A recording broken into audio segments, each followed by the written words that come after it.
Out-of-place artifacts. They're defined as an anomalous artifact of historical or archaeological interest that is found in a place that doesn't belong, whether it's a geological location, time period, or a technological presence in an otherwise non-technological era. These artifacts has baffled researchers since the time of their discovery, and according to them, we still haven't found the purpose of why these objects exist or where they came from. So here are 5 out-of-place artifacts that still continues to question researchers today.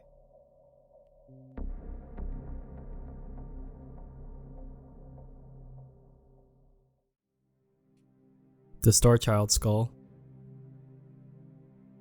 In 1999, an unusual skull became the property of a man named Lord Pi, a writer in the alternative field. This famously known skull has gained a lot of attraction for the reason being that it's extremely human-like, but also very abnormal. There's still no confirmation on what it is or where it came from. The skull was found 90 years ago just outside of Chihuahua, Mexico, in a mining tunnel laying right next to an actual human skeleton. When taking a look at the skull, there are a lot of differences that stand out. Whatever it is, dental records have confirmed that it was a child's skull because there were teeth that never had the chance to reach the surface. Oddly enough, the volume of the inside of the child's skull was actually higher than when it's seen in a comparable human brain. When taking a look at the bone structure near the eye, things look a lot different than they would on a human. They're definitely more shallow, and the octave nerve is in a completely different area. It also has no front sinuses.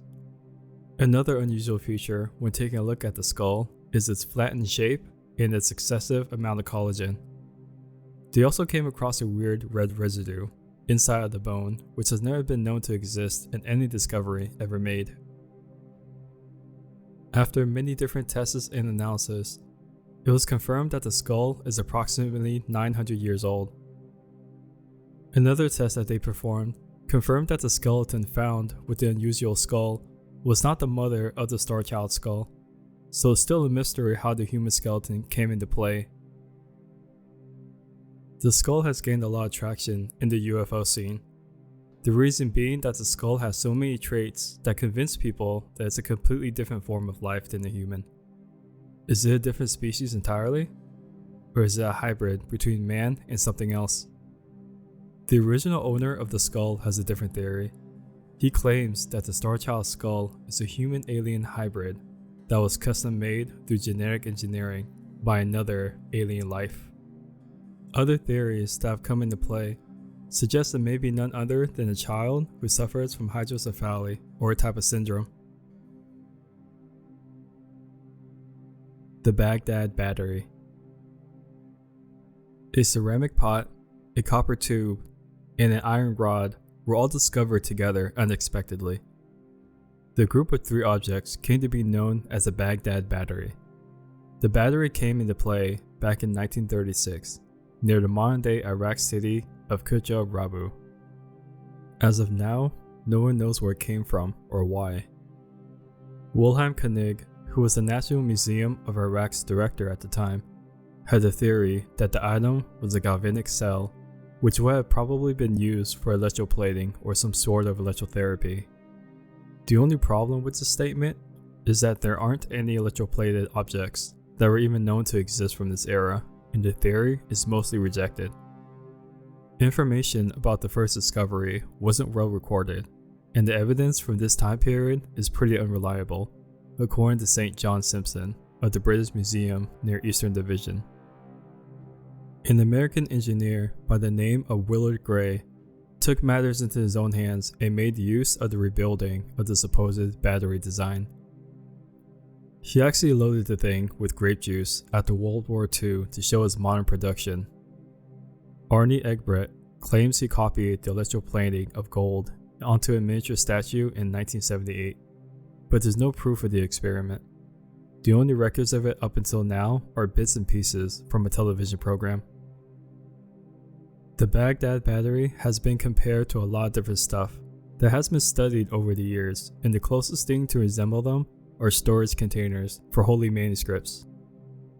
Since these storage containers sat outside for such a long period of time, any of the paper that would have been inside of them probably rotted away.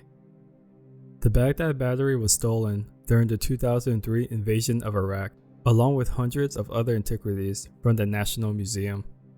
Professor Elizabeth Stone of Stony Brook University, an expert on Iraqi archaeology, said she was completely unaware of any archaeologist who thought these artifacts were actually batteries. Apparently, Mythbusters and the Discovery Channel both made clones of the jars, so they can test the theory that they could have been used for electroplating or electrostimulation. On an episode of Mythbusters back in 2005, 10 homemade terracotta jars were rigged with batteries. The electrolyte used to start the reaction between the copper and iron was lemon juice, and the batteries supplied 4 volts of power while they were connected in different series. When the cells were hooked up, they had enough power to electroplate a token and deliver a current to needles that are typically used in acupuncture, but not enough to shock anyone.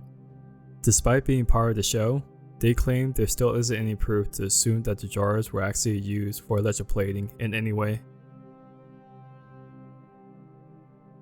The 2-billion-year-old reactor. Rumor has it that Earth has somehow managed to make a nuclear reactor naturally, and it's as old as 1.7 billion years old.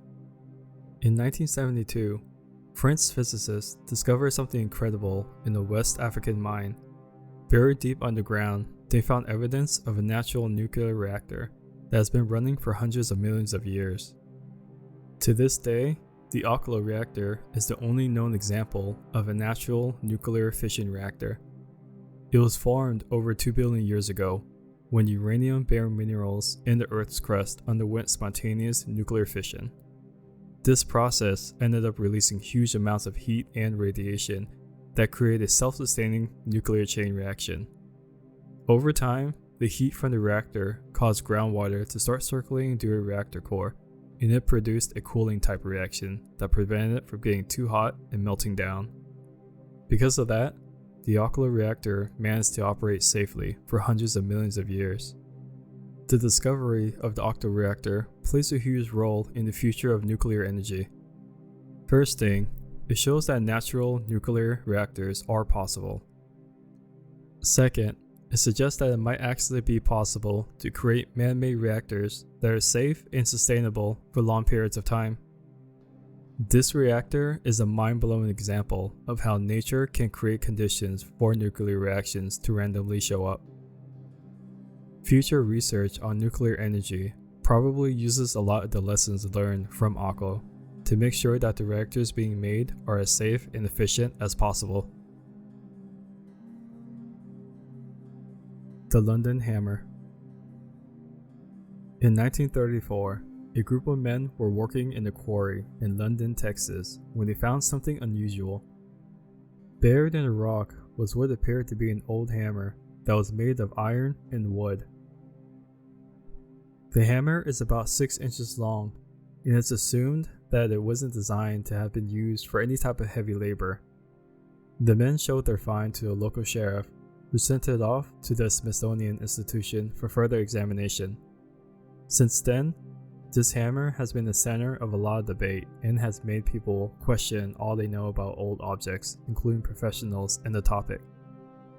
Scientists at the Smithsonian confirmed that the hammer was, in fact, 100 million years old, which would mean that this thing existed way long before humans ever did. But how did a hammer end up buried in rocks that are millions of years old? With time, the hammer started becoming a popular topic of interest, and in 1983, it was purchased by a creationist that goes by the name of Carl Bond. Further research went on to explain that the most likely explanation for where it was found is that it was carried there by a flood.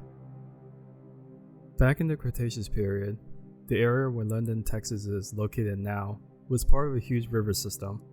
From time to time, floods would sweep the area, carrying all sorts of objects with them. Over time, these objects would become buried in the sediment deposited by the floods, one of them being the old hammer. Not long after, the hammer switched hands yet again, and it was sold to a Creation Evidence Museum that gave the hammer its official name, being the London artifact. If you compare the unusual hammer to American ones, it's actually pretty similar to mining tools made in the 19th century in the area. So another theory is that the hammer isn't actually that old, but that the process of being in rock and water made it fossilize a lot faster. As of now, there's no way to know.